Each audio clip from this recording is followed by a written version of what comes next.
Well, it happened right after Christmas and did not get a whole lot of attention. But EPA Administrator Lisa Jackson resigned a week ago amid an investigation into her possible misuse of private emails for official government business.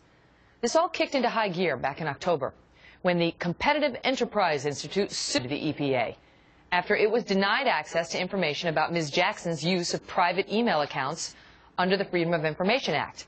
Then in mid-November, Ms. Jackson was found to have been using an alias email account under the name Richard Windsor.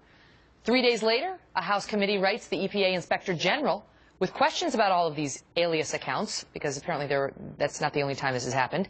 And then last month, the Inspector General announced plans to audit the EPA's electronic communications. 2 days after Christmas, Ms. Jackson announces her exit. Joining me now is Jay Sekula, Chief Counsel for the American Center for Law and Justice. Jay, welcome to the program. So she says she's leaving for Happy New Year for personal reasons, family reasons, spend more time with them, and so on.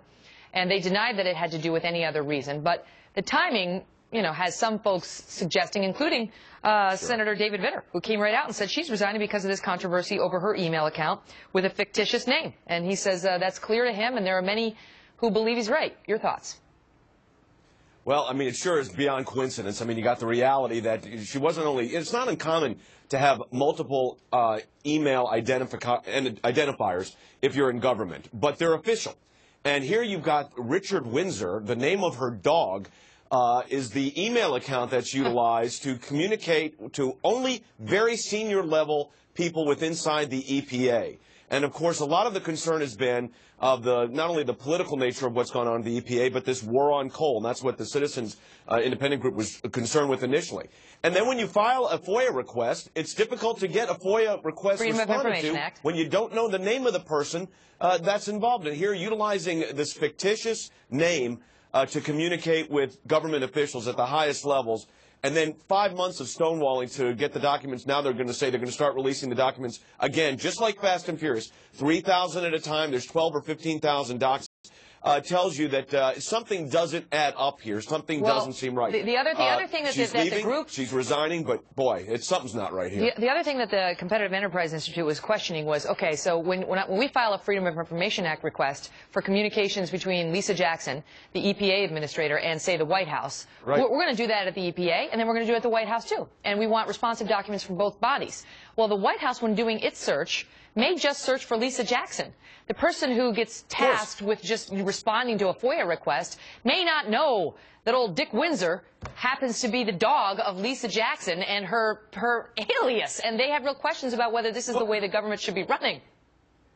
I mean, think about this for a minute. Why in the world, if you're the chief administrator of the Environmental Protection Agency and you needed to have multiple email accounts, people understand that, would you utilize the name of your dog if it wasn't the intent to deceive? And you're exactly right. Most FOIA requests, most Freedom of Information Act requests say we want emails from person X in communication with person Y. Now we have to put in those FOIA requests and any other aliases they may go by. This was not just another email address. This was utilizing the name of her dog to communicate with high-level officials within the EPA and only high-level officials within the EPA. So it just does not add up. And, Megyn, this goes to this whole idea that President Obama said when he was running the first time in 2007, 2008, this era of transparency, and he wants a transparent administration. And then you've got situations where the Department of Justice is communicating with Media Matters regarding Fox News. You have now the EPA administrator using her dog's name to communicate with senior officials of the EPA regarding official policy positions of the agency. This just is not the way it's supposed to work. And I'm glad there's an Inspector General coming in and doing this investigation. And it sure seems odd that just 2 or 3 days later, the EPA director announces she's gone. Now she's out of there. And by the way, the New York Post today is reporting that she's leaving because she was convinced President Obama may greenlight the controversial Keystone XL oil pipeline. That's not confirmed. There's a report that she was among those being considered for the presidency of Princeton University. That's not confirmed. Again, her people are saying family reasons, we're sticking with that. But what happens now to that Inspector General investigation into the alias email account now that she's gone?